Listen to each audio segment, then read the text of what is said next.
Hello, everybody. Welcome again to Storytime from the Milledgeville Public Library of Illinois. The story we have for you today comes to us from Ireland, and it is the story of what can happen when one is open to the possibilities that might lie ahead on the road of life. This is the story of Tim and the Black Horse. Once long ago, Ireland was not one country. It was a great island with lots of little kingdoms all over it. And one of these little kingdoms, there lived a king and his son's name was Tim. Now, it was a very small kingdom, and there wasn't a lot of money there, and the people were very poor, and so was the king. In fact, he owed a lot of people a lot of money. But he was a very good man, and he took care of his people as best he could, and so they loved him dearly. And when he died, everyone mourned. But once the mourning period was over, all of the people he owed money to came and took all of his property and sold it off so that they could get their money back. And so the king's son, Tim, was left with nowhere to go and nowhere to live. The only thing he had left was an old, tired horse. And so Tim took to the roads and decided that he would just travel about the island and try to find his fortune elsewhere. Well, he really wasn't sure where he was going, but he set out and he thought it would be best to travel with the wind at my back, for then it will push me along my way rather than walking with my face to the wind and struggling to go 3 steps. And so he set off with the wind at his back, traveling along on the old, tired horse. And after they had traveled for several days, as the day was beginning to wane and it was beginning to get dark, suddenly, as Tim was riding along the road on the old horse, a great wind came up out of the west, and it blew very strongly, and then it died away. But as the wind came up, Tim had spotted something far off in the distance, a small something coming his way. And as the wind blew off and blew away, that small something grew larger and larger and larger, and it could not be a bird, and it could not have been blown by the wind, for now the wind was completely dead, but it was coming very quickly. Well, after a little while, the something got larger and larger and closer, and Tim began to see that it was a horse. And then he saw a man on the horse's back. And before too long, the horse rode up to stand just in front of Tim. And the man on his back cried out, "Hello, Tim, king's son! It is wondrous to see you. I have an offer for you." Well, Tim was a little surprised, for he did not recognize this person, but this person clearly knew who he was. And he said, "Well, what is your offer, friend?" And he said, "Tim, I would like to give you this black horse in exchange for yours." And Tim said, "Well, my friend, that is a very generous offer, for your horse is, well, it's so strong and young and fast. And my horse, it's very old and tired and very slow. I do not think that would be a very fair trade. I don't wish to take advantage of you." And the man said, "Oh, but Tim, I have grown tired of this horse. He is very strong, yes, but he is also very stubborn and willful, and he will go where he wants to go. And it is very hard to make him go where I need him to go, where I want him to go. And I've gone tired of fighting with him. I would like a horse that is fast, that is slow and old, not so fast and strong. Please, will you trade me your horse?" Well, Tim had been wanting to ride the big black horse ever since he saw him. And so, after a little more talk, he realized that the stranger was telling the truth, and he really did want to give away the fast black horse for Tim's old, worn-out horse. And so Tim swapped. And the stranger mounted the old, tired, worn horse and rode off down the road, thanking Tim the whole way. Well, when they had rode off down the road, Tim walked to the black horse, and he climbed up on his back. Now you see, the stranger had told him that the black horse had a very special skill. If you would tell the black horse where you wish to go, he could take you anywhere in the world. It did not matter if it was the highest heights of a mountain or the deepest depths of the ocean. He could take you there. So Tim climbed up on the black horse, and he thought about where he wanted to go. And he thought, and he thought, and he realized that there really wasn't anywhere special he wanted to go. And so then he thought, do you know, I have an idea. And he said to the black horse, he said, my friend horse, I don't really have anywhere special I wish to go. So instead of telling you where I wish to go, how about me make a deal? How about you take me where you wish to go? And the horse neighed and shook his head up and down as if he was agreeing to the idea. And then he began to walk down the road. And before too long he began to trot and then to run. And suddenly he was no longer running on the road, but up in the air. And Tim was very startled, but he held on as best he could and just stayed on the horse's back. And the horse rode across the air to the edge of the island, and then he dove into the sea. And much to Tim's surprise, he found that this was not a problem for him. And the horse swam through the sea, down to the bottom of the sea, and into a great palace that was there, the palace of the Sea King. Well, the Sea King, you might think he would be a nice person, since many people think of the sea as a kind and gentle thing, but the Sea King was not a nice king. He had a magic trident that he would use to put a spell over anyone who came into his kingdom and to keep them forever as his slaves. Sailors that fell from their boats, or swimmers that swam too far from the shore, all of them ended up under the Sea King's power. And he was a cruel king. He would beat people and cut off their heads for little things. Well, as soon as the black horse rode into the Sea King's hall with Tim on his back, the Sea King thought, I want this horse and his rider. And he waved his magic trident and he said, Rider of the black horse, you are now under my spell and you must do whatever I wish. And Tim got off the horse and he bowed and he said, Yes, your majesty, even though he didn't want to, because now he was under the Sea King's spell. And the Sea King said, Come here, rider of the black horse. And his servants led the black horse out of the hall while Tim went up to see what the Sea King wanted. The Sea King said to him, Rider of the black horse, I wish to marry the daughter of the King of the Mountains. She is very beautiful, but she has refused my offer of marriage many times.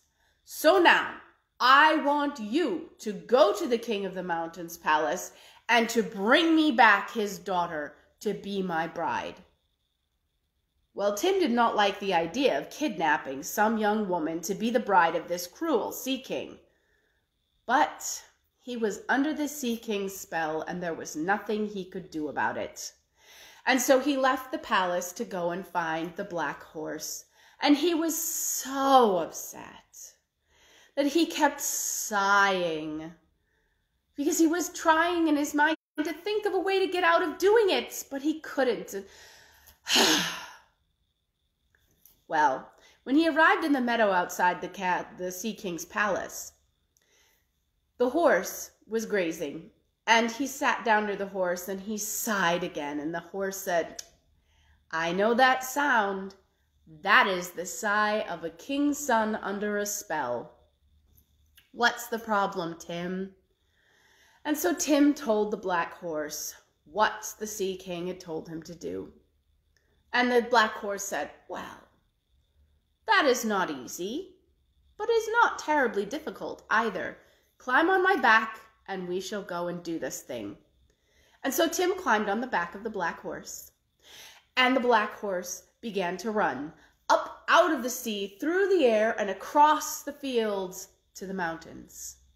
And as they began to near the mountains, the black horse said, "Now, Tim, here is what you need to know. When we arrive at the palace, I will land on the ground, and the princess will wish to ride me. But you must tell her that I am too wild and too strong for her to control, and that you must ride with her. She will try to tell you no, but you can let someone else mount me. That is fine. I will prove to them that only you can control me. And then the princess will let you ride with her, and as soon as you have her in the saddle, off we go and away to the Sea King. And then he will not kill you," for they all knew that the Sea King would if Tim did not bring the princess from the mountains to him. So as the black horse neared the glittering palace of the King of the Mountains, Tim went over everything in his head. He thought it over, and when the black horse landed, it happened exactly as the horse had said. The princess and her guards and several of the court were outside in the courtyard enjoying the sunshine when the black horse flew over the walls and landed in the courtyard. Well, of course, the princess, who was quite a fine horsewoman in her own right, wanted to ride the beautiful black horse that could fly. And Tim told her that the horse was too big and too strong, and only he could control him. And the princess said, "Well, we shall see about that." And she ordered Tim off the horse, and she told one of her best riders to climb on the horse.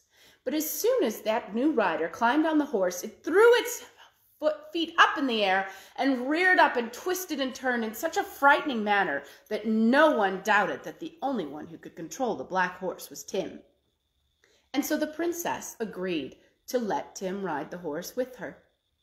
And so he climbed onto the horse, and the princess climbed onto the horse, and as soon as she was settled on the saddle in front of Tim, off went the black horse, up over the walls and off through the sky and down into the sea to the palace of the Sea King. Well, the princess was quite angry to find that Tim had kidnapped her and taken her to the palace of the Sea King, whom she had turned down many times, for he was a very cruel king. And she would not speak a word to Tim. The Sea King, he was delighted, and he began to plan the wedding immediately. But the princess told him, "Oh no, King, I cannot marry you yet, not tomorrow, not next week, not next month. The problem is, you see, I cannot get married without my grandmother's silver cup." Now, the princess was not really worried about the silver cup, but she knew that she could find a way to delay this wedding long enough. She would be able to figure out how to get away from the Sea King.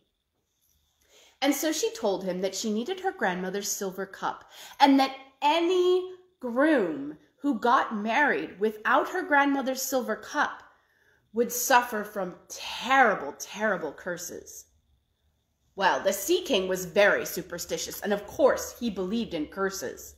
And so he was sure that he needed that silver cup before he could get married, because he did not want to be cursed. And so he sent for Tim.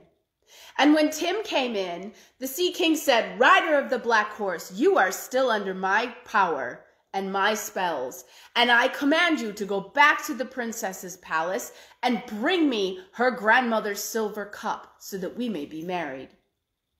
Well, when he said that, then the princess understood that Tim had not stolen her because he wanted to, but because he had to, because the Sea King had him in her power. And she felt sorry for the way she had been angry at Tim. Well, Tim went back outside of the palace, and he found the black horse, and he was sighing because he couldn't come up with a way to avoid doing what the Sea King had told him, and because he felt sorry for the beautiful princess having to marry the cruel Sea King. Well, the black horse heard him sighing, and he said, "Tim, what is the trouble now?" And Tim told him how he had to get the silver cup. And the horse said, "Well, it's a little more difficult than stealing the princess, but not too terribly. Climb on my back and we shall go." And as they flew through the sky back to the palace of the King of the Mountains, the horse told Tim how to get the silver cup. He said, "Tim, the King of the Mountains is now mourning the loss of his only daughter.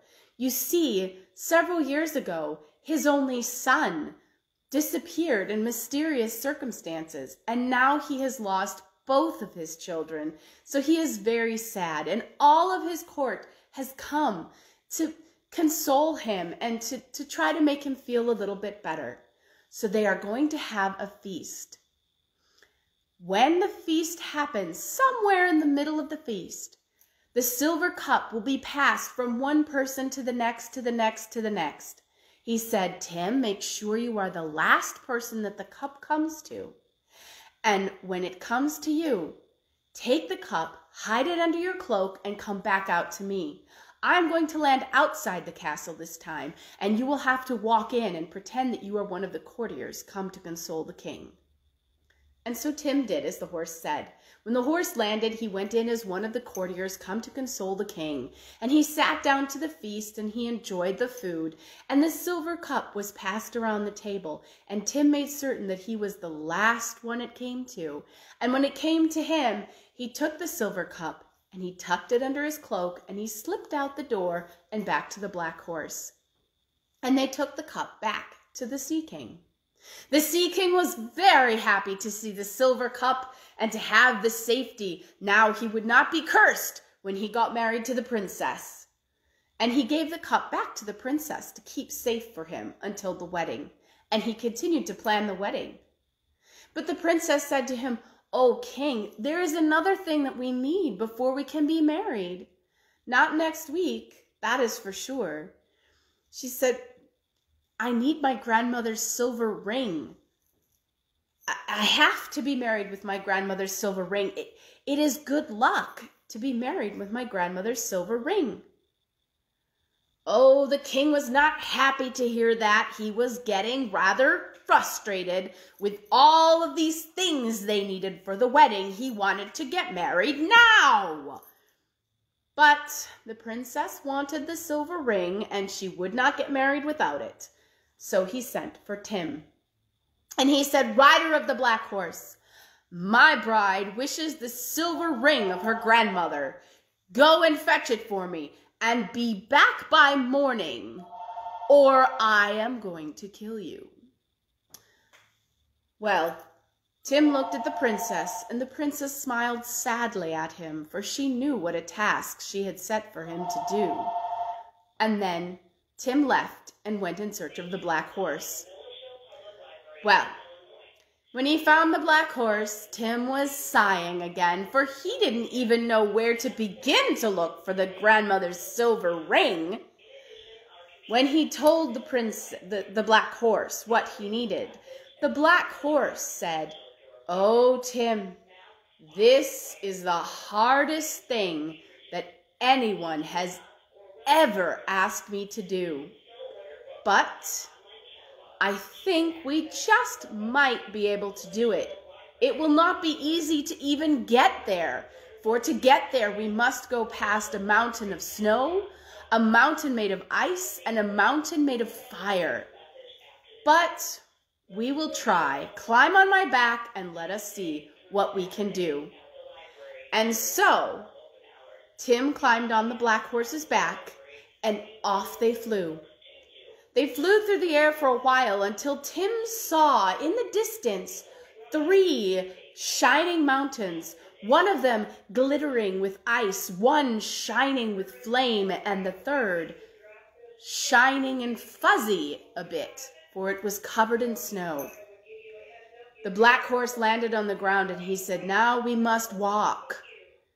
And he began to walk up the side of the mountain of snow. The snow was falling on Tim's shoulders. It covered him. The black horse looked almost white. They were so covered in snow. And it was cold, and it was wet. And it did not feel good. And the horse struggled to climb through the piles of snow. But finally, with one last big leap, he made it to the top of the mountain made of snow. And then he slid down the other side, with all of the snow following them behind, and at the bottom, they crashed through a wall of ice. And then they began. Up the ice mountain they went. It was slippery and slick, and they were covered in a layer of ice all over them, from the cold was so intense that it began to be hard to think and hard to move. And the horses' hooves scrabbled and scratched on the ice mountain surface, but finally they made it to the top. And then they slid down the other side, and at the bottom they got met by a wall of warmth, which felt very good until they started to climb up the mountain. And then they went from the biting cold of the ice mountain to the suffocating heat of the mountain of fire. It was so hot, Tim thought his skin would melt off or his clothing would burn up. And it didn't. It just stayed there, but it was so hot. And finally they made it to the top of the mountain and ran down the other side and floated gently off into a green meadow. Well, once they reached the meadow, they were both of them exhausted from the cold and then the heat and the long climb. So they rested for a little while, and then the black horse stood up and he said, "Tim, we do not have much time. We have already lost a lot of the day. What you need to do is go to the village just over there, get the blacksmith to make me a set of armor with a spike on every joint of the armor, and bring it back to me. Tim, make certain they are iron spikes." And so Tim went off to the blacksmith and had him make the armor. And when the armor was finished, he brought it back and he put it on the black horse. And the black horse looked truly magnificent and dangerous in this armor that had an iron spike sticking out of every joint of the horse's body. And the horse turned to Tim and he said, "Tim, I am going into this lake here. And when I go in, I do not know if I will come out. The lake will burst into flame. And you must stay here, Tim. If the fire dies before dawn, then I will come out again. If the fire does not, then I am not coming out. And you must go and try to find some way to break the Sea King's spell and save the Princess of the Mountain by yourself." And Tim said, "Oh no, my friend, do not go in there. I do not wish you to die in my place." And the horse said, "Ah, but Tim, this is the way it must be." And before he said anything more, he ran into the lake. Tim tried to stop him, and he ran after him to join him. But as soon as the horse disappeared into the lake, it burst into flame, and the fire was so hot that Tim could not get close to the water. And so he sat down on the edge of the lake, and he watched, and he waited, hoping and praying that his friend, the black horse, would be safe. And the sun went down, and the fire on the lake continued to burn. And all night, Tim watched and waited and watched and waited and hoped and prayed and hoped and prayed. And the sky began to lighten in the east. And then the sun just barely peeked above the horizon, and Tim noticed that the flames on the lake were beginning to die down.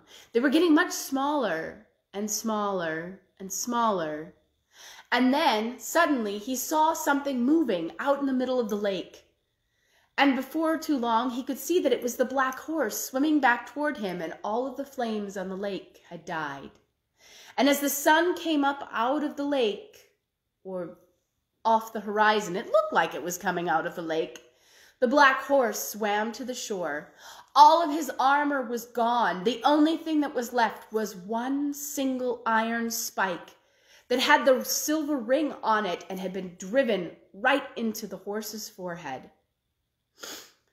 The horse swam up from the shore and it collapsed on the lake shore there. And Tim reached for the spike and pulled it out of his friend's head. And much to his delight, the wound healed over as though it had never been there. And Tim took the silver ring off, and he put it on a chain around his neck to keep it safe. And then they rested together for a while, for the black horse was very tired. And as the sun came higher in the sky, suddenly the black horse got up and he said, "Tim, we must hurry, for we are already late. Have you the silver ring?" And Tim showed him it was on the chain around his neck, and he said, "Very well then, tuck it inside your shirt, for we have to go." And he climbed on Tim climbed on the horse's back, and off they went. They had to go back through the mountain of fire, and over the mountain of ice, and over the mountain of snow. But when they came down the other side, quickly the black horse took to the sky, and off they went, flying through the sky, back to the ocean, and back to the home of the Sea King. And when they arrived, the Sea King said, "Tim, you are late, but if you have the silver ring, I will forgive you." And Tim said, "Your Majesty, I have the silver ring." And he took it off his neck and he gave it to the king. And the king was delighted, and he gave it to the princess, and the princess said yes, this was her silver ring that she wanted. And so the king said, "The wedding will happen today." And the princess said, "Oh, no. No, there was one more thing I need, O king. For you see, I am not a creature of the sea. If I were to live under the sea all of my days, I would wither and die very quickly. I need a home above on the land. I need a palace built for me on the land where I can live for some of the time so that I do not wither and die beneath the ocean in the salt water." Oh, the king was not happy. He wanted to get married today. But he supposed he could wait one more day. He was not happy, and so he sent for Tim, and he said, "Rider of the black horse, you are still under my spells. My princess wants a palace above the sea. You will build it for her by tomorrow morning, or I will kill you." And then off he stormed to have a temper tantrum in another room. Well, as soon as he left, the princess came down and she spoke to Tim, and she said, "Tim, please, will you do this for me? Will you build me a palace above the sea? For I think I have come up with a way to save us all from the power of the Sea King. I need this palace, Tim, and make certain that in the palace there is a well which will lead back to the ocean." And so Tim said that he would do what he could for the princess, and he went in search of his friend the black horse. Well, this time there was no sighing. He went straight to his friend and he said, "Friend, I have one more thing that I need to do for the princess, and this I do gladly, for she asked me to do it herself. I must build her a palace above the sea with a well that leads back to the ocean." And the horse put back his head and he laughed and he said, "Tim, this is the easiest thing anyone has ever asked me to do. Climb on my back, let's go." And so they flew out of the water, off to the seashore, and they wandered about for a bit, trying to find a good place for a palace. And eventually they found a little grassy hill, and they decided that would be a lovely place for a palace. And so the horse said, "Tim, stand back." And then he pounded his right foreleg 7 times into the ground, and suddenly, poof, there sprang up a beautiful, shimmering palace fit for the beautiful princess of the mountains. And so Tim and the horse went back to the sea and told the king that the palace was completed. And the next morning, the princess said that she wished to inspect the palace.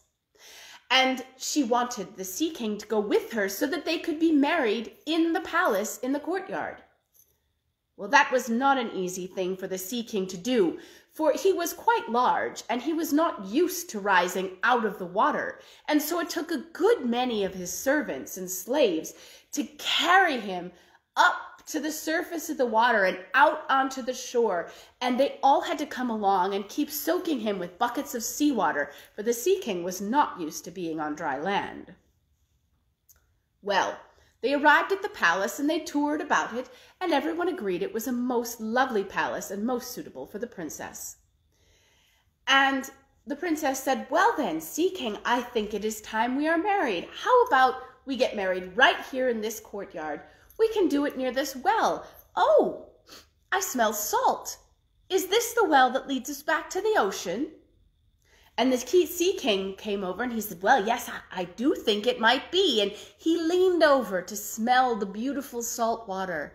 And as he leaned over the well, the princess came behind him and she gave him a great push. And the Sea King tumbled down into the well and all the way back to the ocean. And quickly the princess called for the men to come and place a great stone over the top of the well. And as soon as they did that, the Sea King's power was broken, and all of the servants and slaves that were stuck serving him, that had come out of the ocean to the palace with them, were freed from the Sea King's spell, and so were Tim and the black horse.